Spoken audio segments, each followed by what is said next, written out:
Bonjour à tous. Alors, comme vous voyez ici, on va parler du logarithme et je vais faire un résumé de tout ce qu'il faut savoir en terminale sur le logarithme népérien. Donc ici, j'ai extrait du programme de 2021, donc programme 2021, vraiment la totalité de ce qu'on a à savoir sur le logarithme. Ici avec le contenu, les capacités et les deux démonstrations qu'il y a à savoir. Il faut savoir qu'en 2019, c'était quasiment à peu près la même chose. À la différence d'une croissance comparée, on verra. Ici, on a des croissances comparées entre le logarithme et les puissances de n. Donc un tout petit peu plus complet qu'avant.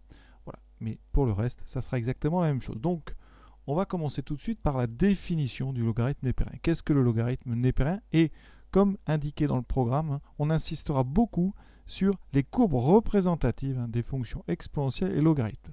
Donc je vais commencer par là. Je vais vous montrer comment on trace de façon assez précise et rapide la courbe de la fonction exponentielle. Et celle du logarithme, vous allez voir, elle s'en déduit. Pour ceux qui voudraient plus de détails sur la construction que je vais faire maintenant, je vous invite à aller voir une vidéo un petit peu plus complète sur ce thème. Voilà, je mettrai le lien dans la description. Donc on est parti, comment construire la courbe du logarithme à partir de celle de l'exponentielle. La première chose à rappeler sur l'exponentielle, c'est que c'est une fonction qui va de R dans R, qui a x donc associé à exponentielle x. D'accord. Ensuite, vous savez que exponentielle 0, ça vaut 1. Que le nombre e, qui est à peu près égal à 2,7, c'est 718, eh bien, il a une particularité, c'est que exponentielle de 1, ça vaut donc ce nombre e. Donc ça me permet comme ça de tracer quelques points de la courbe. Donc en 0, ça vaut 1, donc l'exponentielle va passer par ici. En 1, ça fera à peu près 2,7, donc on est par ici. Ensuite, chose importante, très importante, la dérivée d'exponentielle, c'est elle-même. Donc, ça veut dire que si vous voulez des coefficients directeurs de tangente, des pentes de tangente, eh bien, vous utilisez exponentielle. Donc, la dérivée, si je prends f de x égale exponentielle x, eh bien, f', c'est donc exponentielle x, et ça veut dire qu'en 0, la pente, ça sera l'image de 0, c'est donc exponentielle 0, ça vaut 1. Donc, au niveau des pentes, au point de coordonnées 0, 1, vous avez une pente de 1, c'est-à-dire une pente qui est parallèle à la droite que j'ai tracée ici, qui est à droite d'équation y égale x. Donc ici, pour l'exponentielle, vous avez une pente parallèle à cette droite. Donc ça, vous allez voir, c'est très utile pour tracer.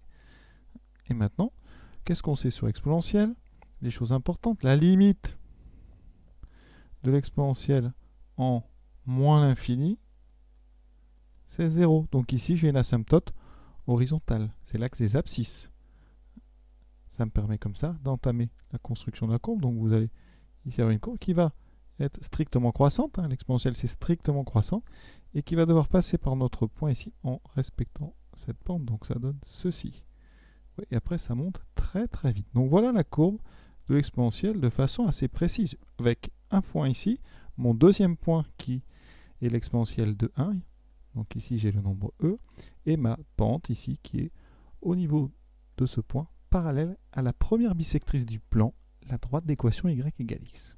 Regardons la définition du logarithme népérien. Donc la fonction logarithme népérien, qu'on note donc ln, les initiales, c'est donc une fonction qui est définie sur 0 plus l'infini, d'accord, et qui à tout nombre associe l'unique solution y de l'équation exponentielle y égale x. Donc ça veut dire qu'on part de exponentielle y égale x, et ça va en fait inverser. Ça veut dire qu'ici, quand on a exponentielle y égale x, avec la notation ln, ça donne y égale ln de x.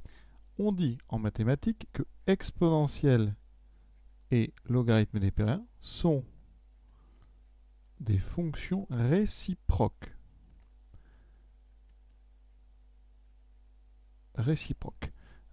Elles sont indissociables.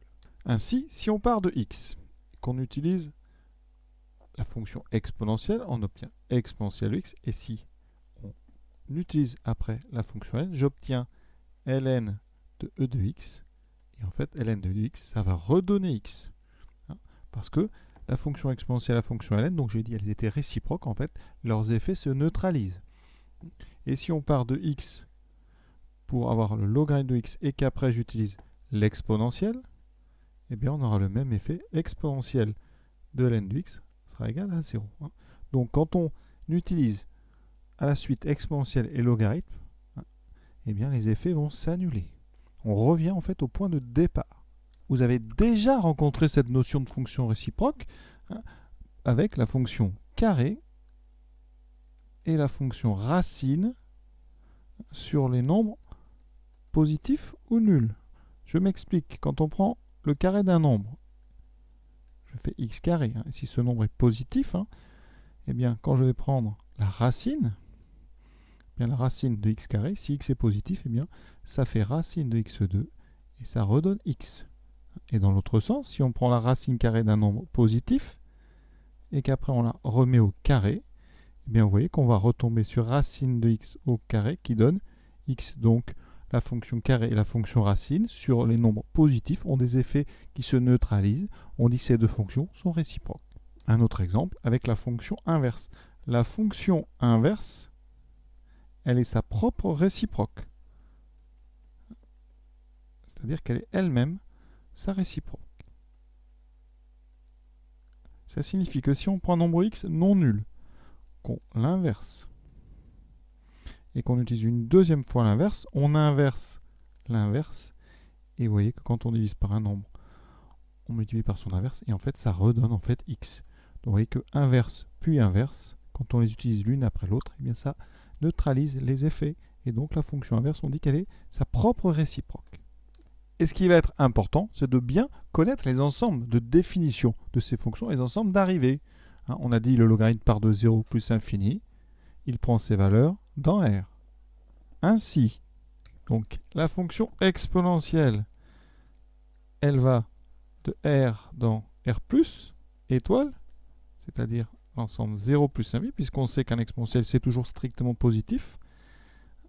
Et ensuite, à x, elle associe donc son exponentielle, l'exponentielle x. Le logarithme, lui, va faire le chemin dans le sens inverse. On va partir de 0 plus l'infini. On prendra les valeurs dans R, et à x, on associera ce qu'on appelle le logarithme de x.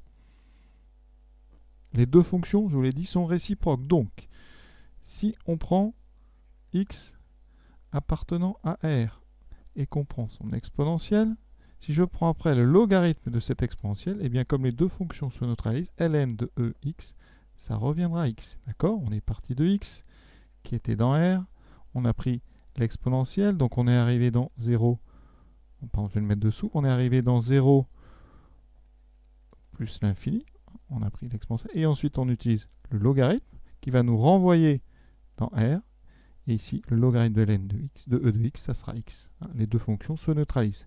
Ça c'est dans le sens, on commence par exponentielle, puis le logarithme. Si on fait dans l'autre sens, on prend un nombre strictement positif, x, on prend son logarithme, on obtient ln de x, d'accord? Donc on est parti ici de 0 plus l'infini pour arriver dans R. Ensuite, on prend l'exponentielle, on obtient donc exponentielle de ln de x, et on sait que ça vaut x, puisque exponentielle et n vont se neutraliser. Par contre, on arrive ici dans un ensemble de nombres strictement positifs. D'accord? Donc, ça nous donne deux formules. La première, quel que soit x réel, ln de x égale x. Et deuxième, quel que soit x strictement positif, e de ln de x, ça sera égal à x. Attaquons-nous maintenant à la courbe. Alors, je vous ai dit, exponentielle de 0 est égal à 1. Ça veut dire que l'exponentielle envoie 0 sur 1. Donc le logarithme qui fait le chemin dans le sens inverse envoie 1 sur 0. Donc ln de 1 est égal à 0. Ça veut dire que pour la courbe bleue, j'ai un point de coordonnées 0, 1. Pour la courbe du logarithme, j'aurai un point de coordonnées 1, 0. Vous voyez, les deux coordonnées ont été échangées. Donc ici, ce point que j'ai en 0, 1, je vais retrouver son équivalent en 1, 0. D'accord? Les deux coordonnées ont été échangées. Deuxième point, je vous ai dit que e de 1, c'était égal à e. Ça veut dire que l'exponentielle envoie le nombre 1 sur le nombre e. Donc, le logarithme enverra le nombre e sur le nombre 1. Ça veut dire que ln de e est égal à 1. En termes de points, sur la courbe exponentielle, 1 est envoyé sur e, et sur le logarithme, e est envoyé sur 1. Vous voyez, encore une fois, les coordonnées ont été échangées. Donc, le point qui était en 1e, ici, je vais le retrouver en E1. Donc, je le retrouve ici. Je vais faire ça en vert. On va essayer d'être un petit peu cohérent dans tout ça. Voilà. Donc on a ici un point qui correspond à celui-là, les coordonnées ont été échangées. Un deuxième point ici qui correspond à celui-là, les coordonnées ont été échangées. Et donc, vous avez compris, chaque point de la courbe bleue va donner un point sur la courbe verte, celle du logarithme, avec des coordonnées qui ont juste été échangées. Rappel, comment échange-t-on des coordonnées dans un plan? Eh bien, il faut savoir que la symétrie d'axe delta d'équation y égale x, elle échange les coordonnées. On s'en sert beaucoup dans les suites, avec le chapitre des suites récurrentes. Et bien ici, on va s'en servir. Conclusion. Chaque point bleu de votre courbe va donner un point ici sur la courbe. Et donc, on va avoir tout un ensemble de points. Alors, ce qui est intéressant, c'est notre asymptote ici. Vous voyez, vous avez une position, la courbe bleue, qui se rapproche de l'axe horizontal par symétrie par rapport à notre droite d'équation y égale x, cette qu'on appelle la première bisectrice du plan. Et bien, vous allez trouver ici toute une partie de la courbe du logarithme qui va être ici. Donc, on va avoir une asymptote verticale. Notre asymptote horizontale en moins l'infini va se transformer par symétrie axiale en asymptote verticale pour le logarithme. Donc ici, on va avoir en fait toute une courbe qui va monter comme ça. Au niveau des pentes par symétrie, vous allez voir ici, je vais retrouver en fait la même pente. Donc ça va m'aider à avoir une courbe du logarithme assez correcte. Donc quand on va ici monter, on va devoir s'approcher d'ici, passer par ce point-là, et après vous voyez, la forme est un petit peu imposée. Donc voilà la forme générale du logarithme. Et donc ça, c'est la courbe d'équation y égale ln de x. La courbe bleue et la courbe verte sont symétriques. Donc la courbe d'exponentielle et la courbe du logarithme sont symétriques par rapport à la première bisectrice du plan. Donc toutes les informations que vous pouvez obtenir graphiquement sur la courbe de l'exponentielle, vous pouvez les traduire pour le logarithme. D'accord? Donc vous vous rappellerez, l'asymptote ici, eh bien, on savait que la limite d'exponentielle en moins l'infini c'était 0. Eh bien, ça nous donne une nouvelle information. La limite du logarithme quand x tend vers 0 en étant positif, eh bien, vous voyez, c'est vers le bas ici, ce sera moins l'infini. Ça, c'est très important, on va le noter dans le cours. La limite donc de ln de x quand x tend vers 0 plus, c'est moins l'infini. Tant qu'on est sur les limites, je vous donne, sans la démontrer, la limite en plus l'infini. La limite du logarithme quand x tend vers plus l'infini, c'est plus l'infini. On le justifiera juste après, quand on va étudier les propriétés algébriques du logarithme. Et pour ça, je vais faire un parallèle entre les propriétés algébriques de l'exponentielle et celles du logarithme. Pour l'exponentielle, on sait que quel que soit grand A et grand B appartenant à R, on sait qu'exponentielle de grand A plus grand B, c'est égal à exponentielle de grand A fois exponentielle grand B. Un exponentiel transforme une somme en produit. Et bien le logarithme va faire l'inverse. Quel que soit petit a et b, donc strictement positif, le logarithme de a fois b, ça sera le logarithme de a plus le logarithme de b. Le logarithme transforme un produit en somme. On va donc avoir ici, pour l'exponentielle, on passe d'un monde additif à un monde multiplicatif. Pour le logarithme, ça va être l'inverse. On passe de propriété d'un monde multiplicatif à un monde additif. Donc, quand l'exponentielle de a moins b, vous donnez l'exponentielle de a sur l'exponentielle de b, le logarithme, lui, de a sur b, sera le logarithme de a moins le logarithme de b. Un produit se transforme en somme, un quotient se transforme en différence. Propriété suivante, sur l'inverse, l'exponentielle de moins b, c'est un cas particulier de mon quotient précédent, c'est 1 sur exponentielle de b. J'applique la propriété précédente avec a égale 0. Ici, ça me donne une propriété, le logarithme de 1 sur b est égal à moins logarithme de b. On transforme un inverse en opposé ici. La racine carrée maintenant. L'exponentielle de 1/2 de a, c'est égal à l'exponentielle de a, et on prend sa racine carrée. Donc c'est racine de 2a pour le logarithme de racine carrée de petit a, c'est 1/2 de ln de petit a. Vous voyez, les racines carrées peuvent sortir sous forme d'un coefficient 1/2. Il reste peut-être la propriété la plus importante en terminale. Quel que soit n un entier naturel non nul, eh bien, on sait que l'exponentielle de n fois a, c'est l'exponentielle de a puissance n. eh bien, pour le logarithme, ça donne une propriété très très importante. Le logarithme de a puissance n, c'est n fois le logarithme de a. Et ça, c'est vraiment très important. D'abord dans le chapitre du logarithme, et ensuite dans le chapitre des suites, puisque ça nous permet de résoudre des inéquations dans le cas de suite géométrique. Pour information, ln de 1 donc vaut 0, ln de 2 vaut à peu près 0,69. D'accord? Alors ce ln de 2 à peu près égal à 0,69, ça a l'air comme c'est anodin, mais c'est très utile parce que, par exemple, si je prends logarithme de 2 puissance n, d'après la propriété que j'ai citée, ça fait n fois ln de 2. Et donc, ça veut dire que le logarithme d'une puissance de 2, c'est la puissance fois ln de 2. Donc, quand n va vers plus l'infini, on voit bien que le logarithme de 2 puissance n va lui aussi aller vers plus l'infini. C'est une partie de l'explication de la limite du logarithme. Ici, les logarithmes des puissances de 2, plus n est grand, plus notre logarithme va être grand et va même vers plus l'infini. Alors ça y va très lentement, parce que vous voyez par exemple que le logarithme de 2 puissance 10, qui n'est autre que le logarithme de 1024, eh bien ce logarithme il vaut 10 fois seulement le ln de 2, c'est-à-dire qu'il est à peu près égal à 10 fois 0,69, donc à peu près 6,9. Donc vous voyez que la progression du logarithme est très lente. Et si on prend un logarithme de 2 puissance 100, qui est un nombre gigantesque, ça sera à peu près, vraiment, 100 fois ln de 2, c'est-à-dire à peu près 100 fois 0,69, donc à peu près 69. Donc 2 puissance 100, vous imaginez la taille de ce nombre, eh bien, son logarithme ne vaut à peu près que 69. Donc, le logarithme est une fonction strictement croissante, mais qui croît très lentement. Parlons maintenant des propriétés de la fonction. La fonction ln est dérivable sur 0 plus l'infini, son ensemble de définitions, et sa dérivée, c'est la fonction inverse, donc sur 0 plus l'infini. Ça veut dire que si on pose f de x égale ln de x, f' de x sera égal à 1 sur x. Donc vous voyez que ça se dérive très simplement.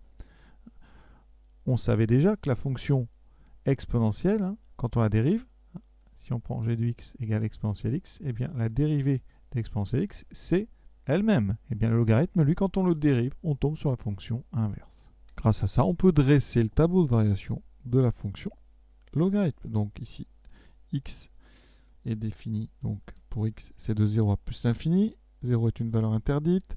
Le logarithme est strictement croissant. Et les limites, donc moins l'infini, plus l'infini. Ça a des conséquences sur les équations et les inéquations. Quel que soit a et b strictement positif, a égale b est équivalent à ln de a égale ln de b. D'accord?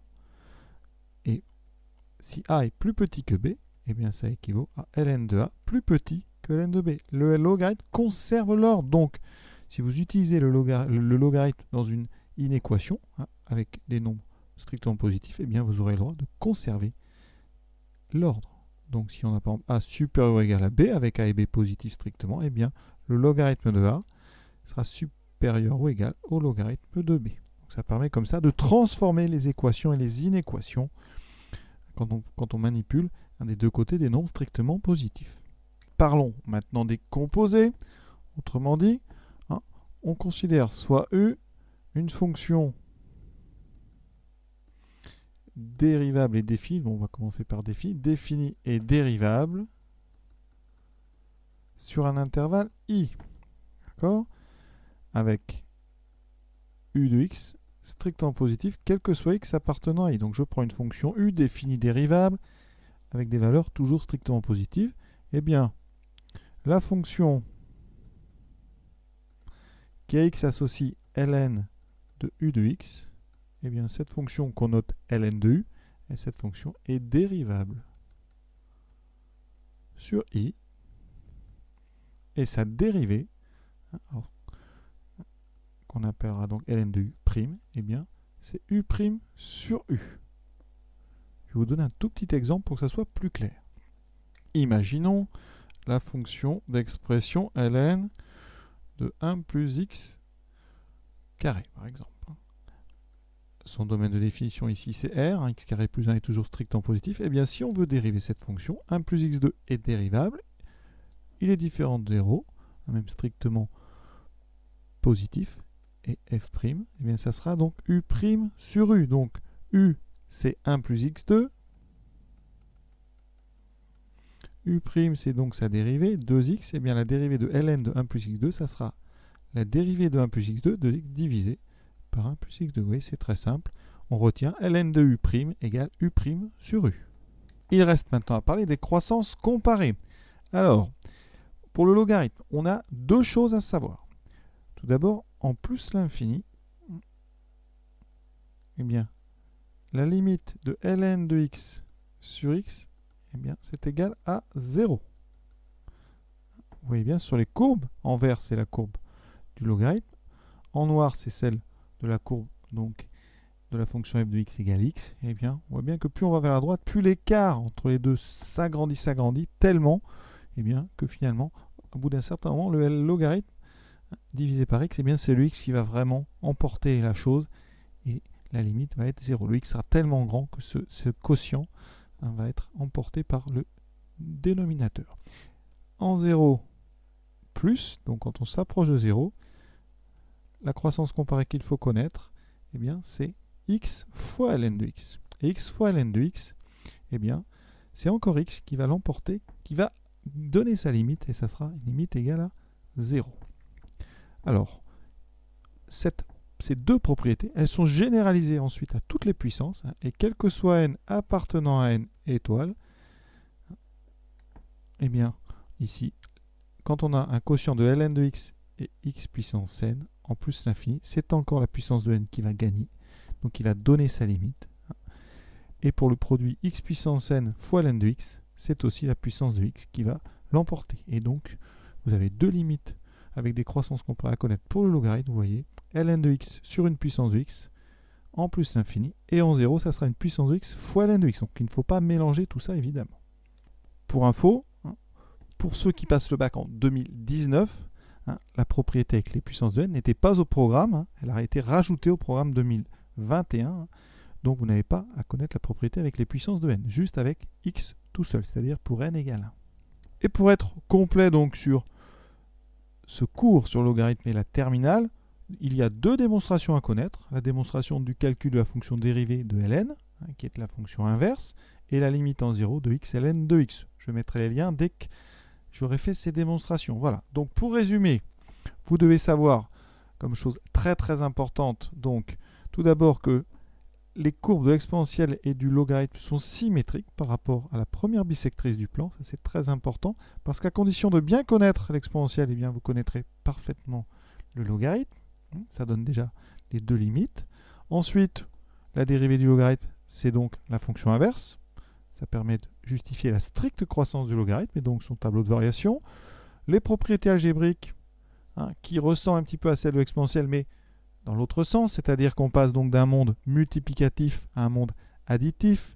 Les puissances se transforment en multiples, les multiplications en somme, les divisions en différences, etc. Et ensuite, à connaître bien sûr les croissances comparées pour les questions sur les limites et savoir dériver une fonction sous la forme ln de u. Et la dérivée. Ce qu'on pourrait rajouter, c'est une partie sur ce qu'on appelle le logarithme décimal. Le logarithme décimal, c'est une fonction mathématique qui ressemble fort au logarithme népérien, qui a les mêmes propriétés algébriques, mais le logarithme décimal, qu'on note LOG ici, c'est tout simplement le logarithme népérien divisé par le logarithme népérien de 10. De façon à ce que, quand on prend log de 10 puissance n, avec les propriétés du logarithme, eh bien vous voyez, le n va pouvoir sortir, et on trouve ici n fois ln de 10 sur ln de 10, donc on trouve n, et n est un entier naturel. Ainsi, en chimie, quand on indique que pH égale moins log de H3O+, on utilise en fait une propriété du logarithme. Par exemple, si la concentration en H3O+, vaut 10 moins 5, eh bien, on aura pH égale donc moins log de 10 puissance moins 5. Avec les propriétés du log, ça fait donc plus log de 10 puissance 5. Et le 5 va sortir. Il me restera 5 log de 10. Il me restera 5. Vous voyez, on retrouve ce que vous avez vu en chimie. Voilà, je crois que j'ai à peu près tout dit. Je vous souhaite une bonne fin de journée à tous, en espérant bien sûr que ça vous ait plu.